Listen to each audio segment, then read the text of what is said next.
हिंदुस्तान में दरूद पाक की सदाएं हिंदू पंडितों ने हजरत मोहम्मद सल्लल्लाहु अलैहि वसल्लम को आखिरी नबी तस्लीम कर लिया। कबूल इस्लाम के लिए कतारें लग गईं। अहादीस मुबारका में दी गई बशारतें दुरुस्त साबित होने लगी। वीडियो को मुकम्मल देखने के बाद इश्क नबी सल्लल्लाहु अलैहि वसल्लम में आंखें अश्कबार हो जाएंगी।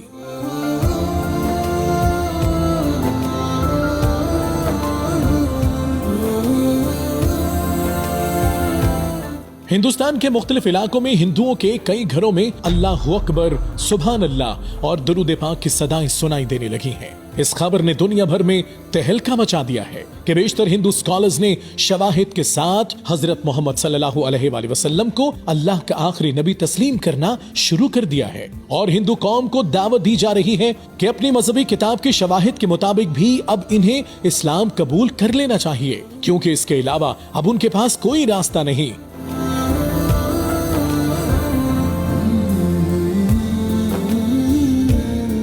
हिंदू मजहब की नामवर किताबों का हवाला देकर बताया गया कि उन मजहबी किताबों में अल्लाह पाक की तरफ से जिस शख्सियत का रहमत बनकर आने का जिक्र था वो आखिरी नबी हजरत मोहम्मद सल्लल्लाहु अलैहि वसल्लम ही थे। उनका नाम, उनके वालिद माजिद और वालिदा माजिदा का नाम जिस खित्ते में उनकी आमद होना था उस खित्ते का नाम तक दर्ज है। मजहबी स्कॉलर्स का कहना है कि ये खबर सिर्फ हिंदुओं के लिए नहीं, पूरी गैर मुस्लिम दुनिया के लिए खैर की खबर है कि वो कयामत से पहले या मरने से पहले अल्लाह पर ईमान लाने के बाद आखिरी नबी सल्लल्लाहु अलैहि वसल्लम पर ईमान ले आएंगे तो अल्लाह के यहाँ खैर पालेंगे।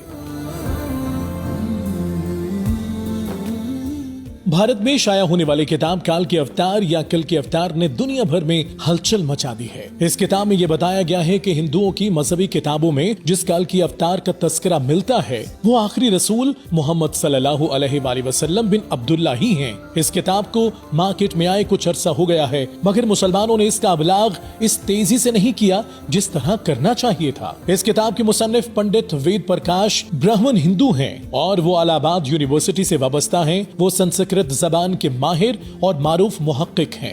पंडित वेद प्रकाश ने काल के अवतार की बाबत अपनी इस तहकीक को मुल्क के 8 मशहूर मारूफ मुहक्किक पंडितों के सामने पेश किया जो अपने शोबे में मुस्तनद गर्दाने जाते हैं। उन पंडितों ने किताब के बगौर मुताले और तहकीक के बाद ये तस्लीम किया कि किताब में पेश किए गए हवालाजात मुस्तनद और दुरुस्त हैं। ब्राह्मण पंडित वेद प्रकाश ने अपनी इस तहकीक का नाम काल के अवतार यानी तमाम कायनात के रहनुमा रखा है। वो लिखता है कि हिंदुओं की अहम मजहबी कुतब में दरअसल एक अजीम रहनुमा का तस्करा मिलता है जिसे काल के अवतार का नाम दिया जाता है। आखिरकार पंडित वेद प्रकाश ने गहरी तहकीक के बाद ये दावा किया है कि इस काल के अवतार से मुराद हजरत मोहम्मद सल्लल्लाहु अलैहि वसल्लम हैं जो मक्का में पैदा हुए। चुनाचा उनका कहना है कि तमाम हिंदू जहां कहीं भी हों उनको अब किसी और काल के अवतार का इंतजार करने की जरूरत नहीं, बल्कि इसके लिए उन्हें महज इस्लाम कबूल करना है और आखिरी रसूल सल्लल्लाहु अलैहि वसल्लम के नक्शे कदम पर चलना है जो बहुत पहले अपने मिशन के तकमील के बाद इस दुनिया से तशरीफ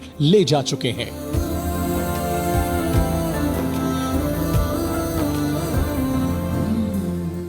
अपने इस दावे की दलील में पंडित वेद प्रकाश ने हिंदुओं के मुकद्दस मजहबी किताब वेद से ठोस दलाइल पेश किए हैं जिन्हें हिंदुओं की अक्सरियत ने कबूल करना शुरू कर दिया है। वेद किताब में लिखा है कि नंबर 1 काल के अवतार भगवान का आखिरी अवतार होगा जो पूरी दुनिया को रास्ता दिखाएगा। इन कलिमात का हवाला देने के बाद पंडित वेद प्रकाश लिखते हैं कि इस पेशगोई का इतलाक सिर्फ और सिर्फ मुसलमानों के आखिरी पैगंबर हजरत मोहम्मद सल्लल्लाहु अलैहि वसल्लम के मामले में ही दुरुस्त है।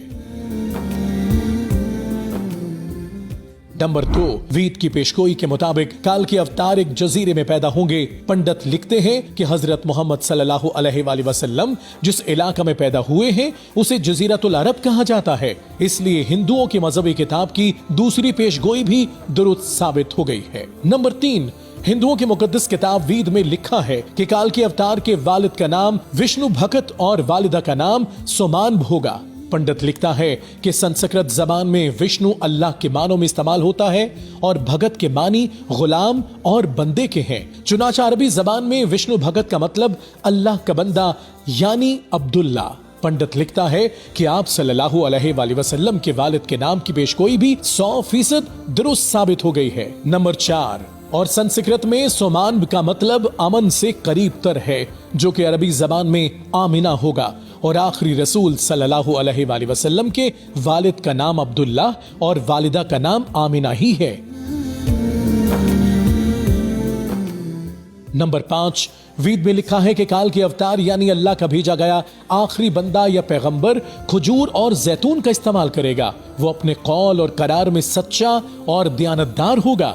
ہندو اسکالر اپنی کتاب میں لکھتا ہے کہ یہ دونوں پھل حضور اکرم صلی اللہ علیہ وآلہ وسلم کو مرغوب تھے، جبکہ آپ سچائی اور دیانتداری میں تو اس حد تک معروف تھے کہ مکہ میں آپ صلی اللہ علیہ وآلہ وسلم کے لیے صادق اور امین کے لقب استعمال کیے جاتے تھے۔ نمبر 6، وید کے مطابق کال کے اوتار اپنی سرزمین کے معزز خاندان میں سے ہوگا، اور یہ بھی محمد صلی اللہ علیہ وآلہ وسلم کے بارے میں سچ ثابت ہوتا ہے کہ آپ قریش کے معزز قبیلے میں سے تھے، جس کی پورے عرب میں عزت اور شام و عراق میں پہچان تھی۔ نمبر 6، پنڈت اور اسکالر لکھتا ہے کہ ہندوؤں کی مذہبی کتاب کہتی ہے کہ بھگوان کال کے اوتار کو اپنے خصوصی قاصد کے ذریعے ایک غار میں پڑھائے گا۔ اس معاملے میں یہ بھی درست ہے کہ حضرت محمد صلی اللہ علیہ وآلہ وسلم مکہ کی وہ واحد شخصیت تھے جنہیں اللہ تعالیٰ نے غار حرا میں اپنے خاص فرشتے حضرت جبرائیل علیہ السلام کے ذریعے وحی بھیج کر تعلیم دی۔ واضح رہے کہ پہلی وحی کے پہلے الفاظ تھے اقرا باسم ربک الذی خلق۔ نمبر 7، پنڈت لکھتا ہے کہ ہندوؤں کے بنیادی عقیدے کے مطابق بھگوان کال کے اوتار کو ایک تیز ترین گھوڑا عطا فرمائے گا، جس پر سوار ہو کر وہ زمین اور 7 آسمانوں کی سیر کرائے گا۔ اور پھر ہندو پنڈت اور اسکالر اعتراف کرتا ہے کہ حضرت محمد صلی اللہ علیہ وآلہ وسلم کا براق پر معراج کا سفر اس پیش گوئی کا مصداق بن کر اسے آپ کی بابت ہی درست ثابت کرتا ہے۔ نمبر 8، پنڈت کے مطابق وید میں لکھا ہے کہ وہ عظیم شخصیت گھڑ سواری، نیزہ اور تلوار کا ماہر ہوگا، اور اللہ پاک انہیں خاص طاقت دیں گے اور وہ اللہ کی مدد سے کامیابیاں حاصل کرے گا۔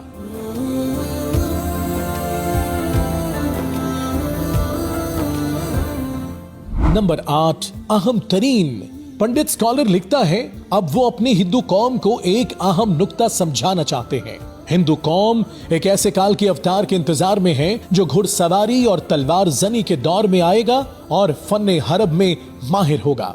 پنڈت وید پرکاش نے اس پیش گوئی پر بڑا خوبصورت تبصرہ کیا ہے جو بڑا اہم اور قابل غور ہے۔ وہ لکھتے ہیں گھوڑوں، تلواروں اور نیزوں کا زمانہ بہت پہلے گزر چکا ہے۔ اب تو ٹینک، توپ اور میزائل جیسے ہتھیار استعمال میں ہیں، لہٰذا یہ عقل مندی نہیں ہے کہ ہم اس دور جدید میں تلواروں، نیزوں اور برچیوں کے دور کا انتظار کرتے رہ جائیں۔ حالانکہ حقیقت یہ ہے کہ مقدس کتابوں میں کال کے اوتار کے واضح اشارے حضرت محمد صلی اللہ علیہ وآلہ وسلم کے بارے میں ہیں، جو ان تمام حربی فنون میں کامل مہارت رکھتے تھے، اور وہ وہی دور تھا جس میں حضرت محمد صلی اللہ علیہ وآلہ وسلم تشریف لائے تھے۔ لہٰذا اب کسی کال کے اوتار کے آنے کا انتظار عقل مندی نہیں ہوگا بلکہ حماقت ہوگی۔ اس لیے پنڈت وید پرکاش نے تمام ہندوؤں سے اپیل کی ہے کہ اب ہم سب کے پاس اس کے علاوہ کوئی راستہ نہیں کہ ہم نبی آخر الزماں صلی اللہ علیہ وآلہ وسلم پر ایمان لے آئیں۔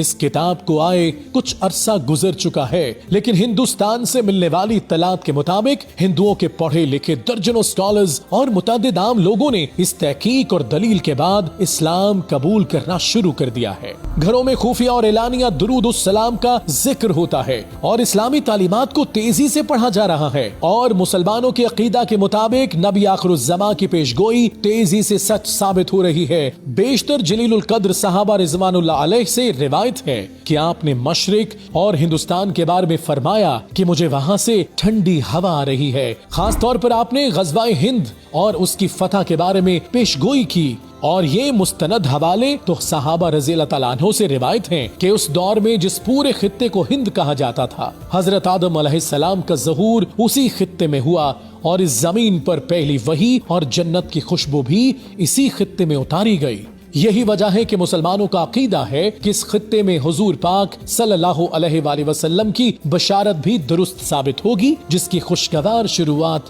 ہو چکی ہیں۔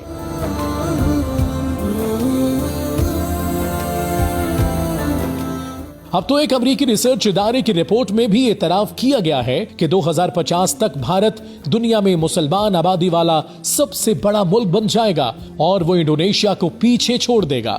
हिंदू मजहब के अपने मारूफ स्कॉलर्स और पंडितों की जानिब से इस हकीकत के इतराफ के बाद कुछ इंतहा पसंदों में तशवीश की लहर दौड़ गई और वो अपने ही लोगों को गुमराह करने की मुहिम तैयार करने में मसरूफ हैं, मगर उन्हें अपनी ही मजहबी किताब वेद को झुटलाने पर सख्त रद्द-ए-अमल का सामना करना पड़ेगा। अभी हालिया सालों में भारत में जो तहकीकी किताब सामने आई है, इसके बाद भारत में इस्लाम कबूल करने की रफ्तार में तेजी आई है और इस्लामी अकायद के मुताबिक ये उन अहादीस मुबारका की सच्चाई का आगाज है। नबी आखिरुज़्ज़मा सल्लल्लाहु अलैहि वसल्लम की बशारतों पर अल्लामा डॉक्टर मोहम्मद इकबाल ने क़याम पाकिस्तान से पहले मुत्तहिदा हिंदुस्तान की सरजमीन के बारे में अपने इस शेर के जरिए मोहरे तस्दीक सब्त कर दी थी।